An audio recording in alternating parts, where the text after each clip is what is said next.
Going back, this town, obviously, I've got to talk about Bill Punting. I remember Bill. Some people said to me, how can you still play at that level? I'll be totally honest, the Dewson Premier League, Eastern Counties League, whatever you want to call it, and that is a lower standard than top class professional football, but you still need to be relatively fit. And like I say, I kept myself in reasonable condition. And Bill Punton, I had been playing, I played for Watton United. When my career ended, I played for Richard Neve, who was chairman of Watton United Football Club. Poor Richard passed away, but a really nice man. And he said, look, come and play for Watton United and work for my company in Watton. So that's what I did. And then I played for this town.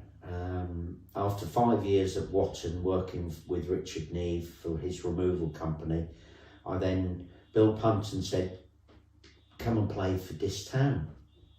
And I said, well, I can't play regularly, Bill, because I'm working for Norwich City and I'm required on match days at home games because of the football in the community scheme, looking after children and coaching and stuff. So, but I played for them away matches, and when they were in the cup competitions, and of course they reached the FA Vars and got to the 1 year we got to the quarterfinals and lost, but then the following year we were propelled. We didn't have to play all the preliminary games, so we went into the second round proper or something like that, and I played in any games that I could play in, and in fact I had to ask the chairman, Robert Chase, if I could play in 1 or 2 home matches, and I got special permission off him to play in 1 or 2 of the home matches. Anyhow, we got to the semi-final. I think we drew 2-2 over I think it was 2-2 over the 2 legs of the semi-final. And then we had to play, we then had to play in a replay in the Midlands at Tamworth Football Club. And Ian Manning popped up, our superstar, and scored the winning goal in the rearranged semi-final game. And we won 2-1. We were losing 1-0, but we were dogged. We dug in deep, got an equaliser, and then Ian Manning got the winner, and so that propelled us into the final at Wembley Stadium, the FA Vars final, and we went on to win 2-1 after extra time. Gibbo scored again. We were losing 1-0. They scored, and Taunton scored an early goal in the first 5 minutes, and we equalised in the 9th minute of injury time, which they were very upset about, as you can imagine. Yeah. And then we played extra time, and I scored a goal, headed it first. It was blocked on the line, and I just was the first one to react. And that's one thing that I always had. The staff at Norwich City used to say to me, your reactions are very quick. I wasn't perhaps the quickest over 10 metres, but my reactions were electric. Yeah. And had I not have reacted to my header that was blocked on the goal line, I would not have scored that goal. And I was the first to react, and I thumped it home with the instep of my right foot for a 2-1 win. And I must admit, to score at Wembley in an amateur cup final, the FA Vars, was just a great thrill, and the whole experience was just, I was just reliving what we'd done with the Milk Cup final, and that was 100,000 people in the stadium. I think there was about 15,000 at Wembley for the FA Vars, but that meant so much to me because we're looking at a Norfolk amateur football club, and to represent this town and score the winning goal in the FA Vase was like a dream come true, as it was to play for Norwich City. Yeah. And my passion and desire just came flooding out. I think I just played on adrenaline from being so passionate about the county of Norfolk. Yeah. For me, it's the best county in England by far. I was lucky enough to spend time up in Carlisle, Cumbria, beautiful county, but Norfolk is home, and it's the people of Norfolk that make it extra special. Yeah.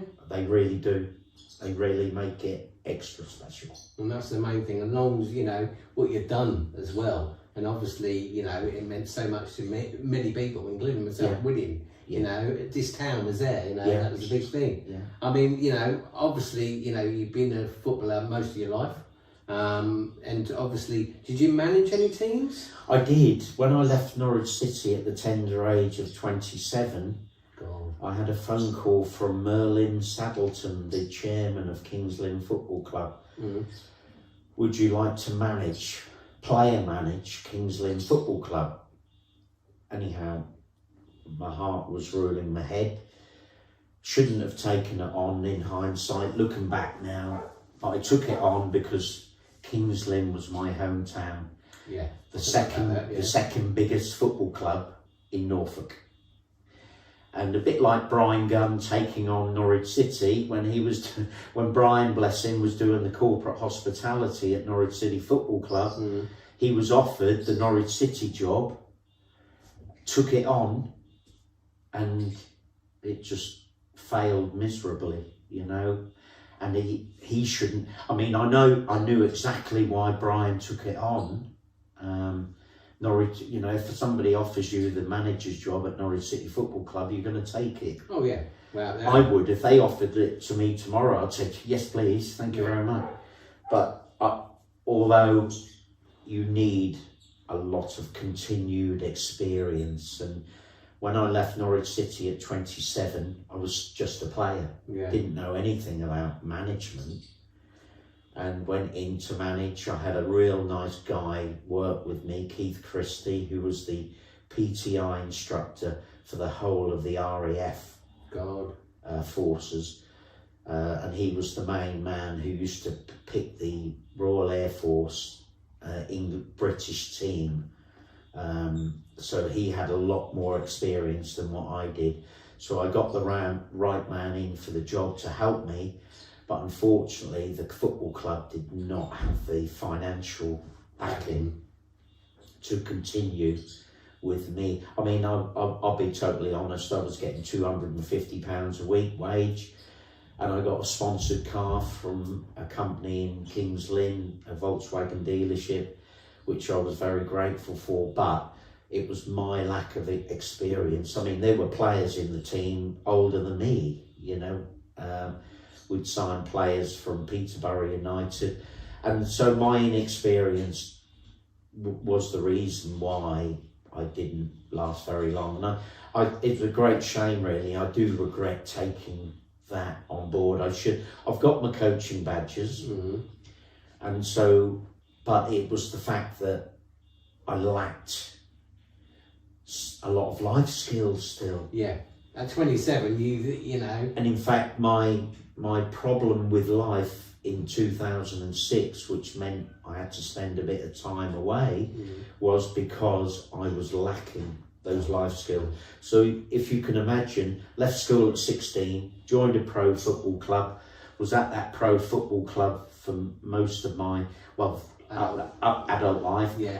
And then when my career ended, my life started to go downhill pretty rapidly. So did the club look after you? Did they, like food wise, give us an idea of what you used to have? I'll be totally honest, that there was no, an employer nowadays has a duty of care to their employees. Yeah. And Norwich City Football Club look after their employees exceptionally well. And that's the employees that are playing on the pitches, and the employees that are working in all the offices and the club shop and you name it, they will all be looked after exceptionally well. I'll be totally honest, back in the days of the mid-70s to the 80s, the duty of care to players was virtually nil. What I mean by that is players were brutally, and I mean it brutally, playing too many matches when they were injured. Yeah. Because Ken Brown had a small squad of 16 players. He wanted his best 11 players to play every match. And the likes of Mark Byram and people like that who had horrific knee injuries, had injections in their knees, I had injections in my pelvis because I had arthritis in my left hip. We all had injuries. The star players, Steve Bruce, Dave Watson, John Dean, you know, they all, Mick Shannon, Nate Hartford, they struggled. And if you look at players before me, they all suffered horrific injuries, hip replacements. In fact, my school teacher at Gaywood Park School was Ken Gadsby. Now, Ken Gadsby used to play for Leeds United. He had to have 2 hip replacements. He suffered multiple injuries. And when you're playing on the pitches that we played on, sandy pitches, you know, you're going to get, your injuries are going to get even worse. Yeah, I can imagine. You know, and if you have an injection, a cortisone injection in your knee, your hip, your ankles, you don't feel the pain, but when that injection wears off, your knee, your ankle, your hip is going to be so painful, you're going to be struggling to make the next game. But that used to go on, you know. And there wasn't that duty of care. Tim Shepherd did a fantastic job. Chris Croton, the club doctor. Hugh Phillips, who's no longer with us, bless him. He performed numerous operations on players, knees, ankles, hips. Did the club pay for that, or did you have to pay for it? The club paid for any surgery. Okay. But usually the surgery was at the end of your career. God. My surgery happened later on, when I was in dire need. I was walking on crutches. The PFA paid for my surgery along with the East Anglian Air Ambulance. My surgery cost £12,000. Air Ambulance paid £4,000. The Professional Footballers Association paid the other £4,000. And thankfully my father helped me as well with the rest. Yeah. I mean, and really Norwich City should have, £4,000 for Norwich City wouldn't have been much to have his £4,000. Have your knee, hip replaced. But, I've enjoyed incredible times during my 11 years as a player at Norwich City. I travelled the world, every continent, incredible experiences, going to Peking, Beijing is now, Hong Kong, all over, like I say, every continent. And that was paid by the club.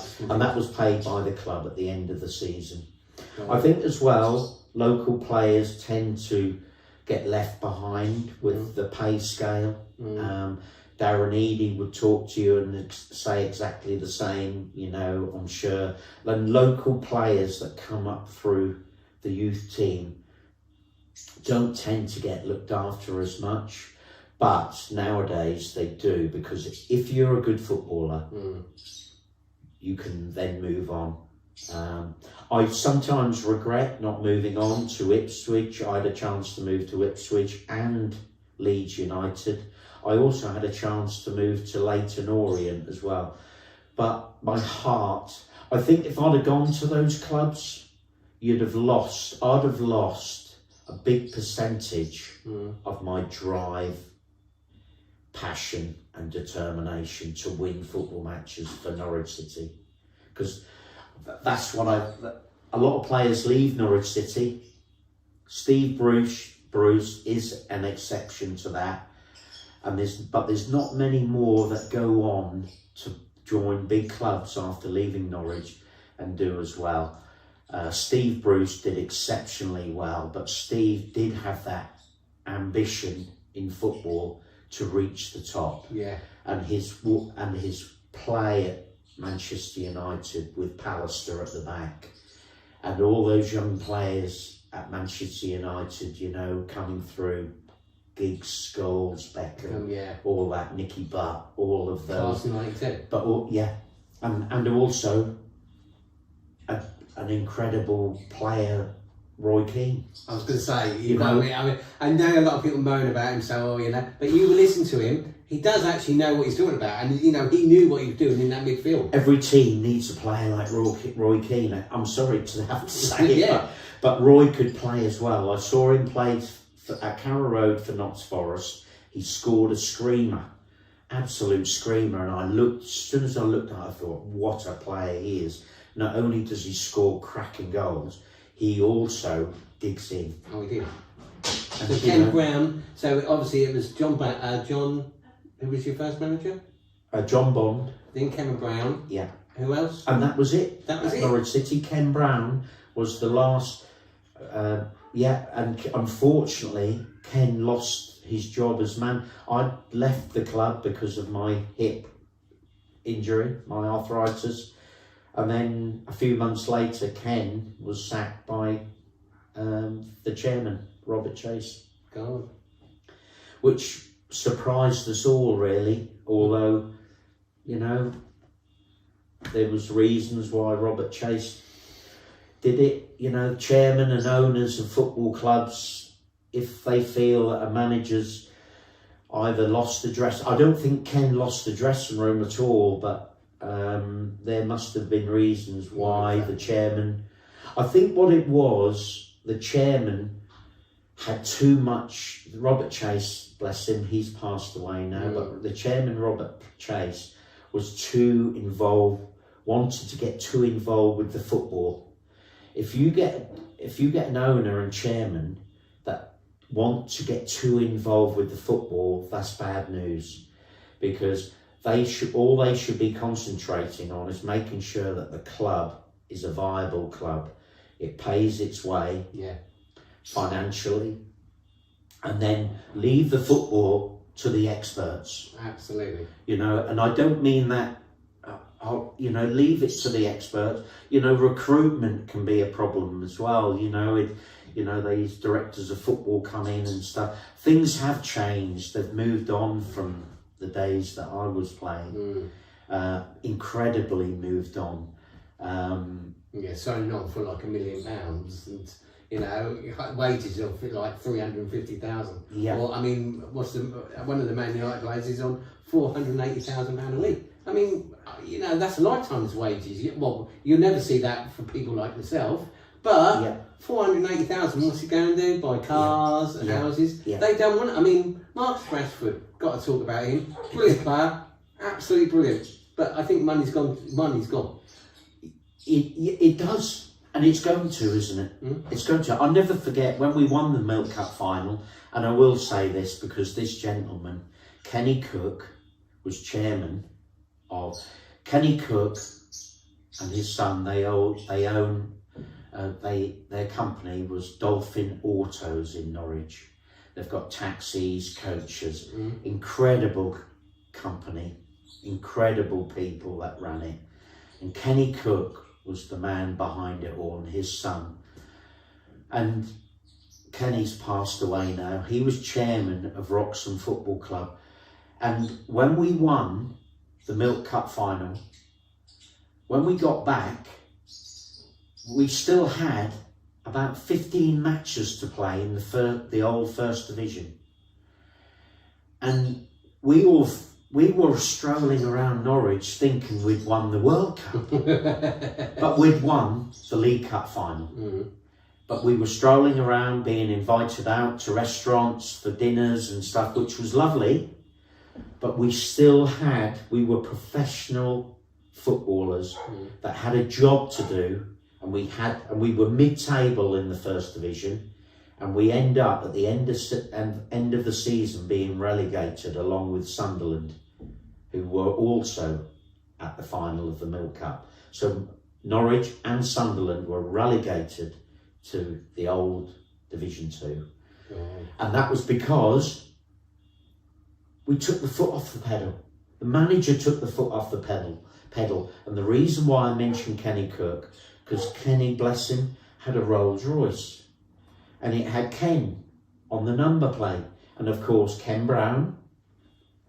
So Ken was driving Kenny Cook's Rolls Royce around the city of Norwich. Hang on a minute. We've just won one trophy. We had lost. Had that happened at Man United, could you imagine Alex Ferguson and what he'd have said to those young players and even the senior players in the team? Sir Alex Ferguson, I know he'd have said, Beckham, get to that training field and don't stop doing those stupid adverts. Get on the training field and start earning your bread and butter. And the bread and butter is winning football matches to stay in Division 1 as it was then, or the Premier League as it is now. And Kenny Cook, bless him, gave his Rolls Royce, or allowed Ken to use his Rolls Royce. And what happened, all the players, but the manager was like it. The manager took his foot off the pedal. And after we won the Milk Cup final, I'll never forget, we played Coventry City at home, beat them 2-1 the following Saturday. And after that, we lost virtually every game, apart from beating Chelsea 2-1 at Stamford Bridge. Again, Steve Bruce scored a goal. And we thought we'd done enough to stay in Division 1. We were 8 points clear of the bottom team, who were Coventry City. They had 3 more matches to play. They won all 3 matches, leapfrogged above us, and we were relegated with Sunderland. My God. And that was because we took our foot and we let the supporters down badly. Yes, we won the Milk Cup. We let our sponsors, Paul and Withy Windows, down, because they were the main sponsors for 3 seasons. And Paul Withy, a local businessman with Window Company, did a fantastic job. They were the first business to sponsor Norwich City Football Club for 3 years, and it cost them a lot of money, you know, £200,000 or £300,000. I may be wrong, could be a bit more, could have been a bit less, but a local company based in Watton in Norfolk sponsoring Norwich City Football Club. And then we had obviously Coleman's after that, and Foster's Lager, and there's been lots of sponsors of Norwich City Football Club, and it's a lot more money now, as you know. But you know, you should never take, even if you have Norwich City, under Daniel Farker, I went to the game. They beat Man City 3-2 at Carrow Road. Pukki scored and Cantwell scored in a fantastic game. 3-2 we won. After that game, they thought, we've just beaten the best team in the league. Hang on a minute, you've still got another 3/4 of the season to play. We got relegated, you know, and you cannot, every game is important, and those big squads are important because you can rotate. I don't like rotation. I prefer to play the best team, but if you get injuries, you're going to have to rotate, and you know, and they are a lot of them are world-class players, you know, exactly, aren't they? You know, and I'd love to be involved now. It's just incredible. You know, you've got a squad of 40 or 50 players to choose from. The manager's got, you know, but at Norwich City at the moment, personally, you've got to play your best team. You've got to get out of that championship because it's hard to get out. Play your best team most of the time. you can't leave Rowe out. You know? Yeah, I know. You can't leave her. I know he's going to get tired and fatigued after 5 or 6 games and stuff, but he wants to play, you know? Play players that really want to play. And, I agree with you because obviously, as you know, I'm an Ipswich supporter, at the Blues. But at the end of the day, you know, we are playing brilliant football. And I feel that we've got the right manager in. All right, we need a little bit more up front. Our forwards, I mean, the games against Leicester, unbelievable second half. Then we went on this where we played Leeds and their manager, who is Daniel Farker, he did, well, he absolutely destroyed us 4-0. Yeah. And then we go to Queen's Park Rangers and we get a 0-0. I just feel like, thank God you did us a favour, you held Southampton 1-1. Yeah. And if you wouldn't have done that, they would have leaked for us. I'm going to really shock people now. And yourself. Got him. More. Because, you know, Norwich, for me, are going to reach the playoffs. You mark my words. You mark my words. We've got, I mean, Josh Sargent's back. We've got experience at the back. We've got 1 or 2 players in the team that can dig in. You know, McLean, I love. He's a great. Norwich have got a good balance of players. I'm sure the manager's not. A lot of people don't like the manager for whatever reasons. We've all got our opinions on stuff, but he is Norwich City's manager. You know, let's support the manager and the coaching staff. Let's support all the players. I believe they will get in the playoffs. And I've got a feeling Ipswich are, I think Southampton, but look, there's a lot of matches to be played. Oh yeah, we're only halfway. A lot of matches to be played. And I think Norwich will go on a run. It'd be nice to see, you know. I believe that. We have got the quality. If that manager fires them up before every game, and I'm sure he does, and he gets the selections right, you know, even the experienced oldies in the squad, you know, Duffy, and I always keep, from Burnley, which is when we signed them, great signings, you know, a striker with experience, you know, and I've seen him play many times for Burnley, and he did a cracking job, you know, he made Burnley tick. And for the life of me, I do apologise. Didn't he? Liverpool, then Southampton. What's his name? Can't think of his name. Oh, bless. He had injuries. That's the point. I can't think. Yeah, he did. Yeah, he did. Can't think. We'll come back to him in a minute. But you know, the game is moved up a level with regards to fitness as well. So it is harder for the older players in teams, but their experience will be vital to hopefully getting us into the playoffs, and who knows, back into the Premier League. Well, it'd be nice, but I just want Ipswich to get a Premiership. That's all I think on performances up to now, Ipswich deserve it. Oh yeah, but it's a long season. Right, it is. It's a long season. It's a long season. At Carrow Road. Yeah. You know, but look, I'm going to be an absolute pleasure. I could talk to you all evening, but I could talk for days and days and days. We'll have to come back and do another one with you. There's good people in Norfolk. I love fundraisers in Norfolk as well, that I've spoken about. And I must mention Danny Maloney. Danny? Yeah, I know Danny. Danny just actually phoned us while we were talking. Danny is just... love him to bits. Oh, for the work he does. I don't know how he does it. I don't know how I did it with the air ambulance at the time, although I had some fantastic volunteers, you know, Elizabeth Moyer and people like that. But it's about working together.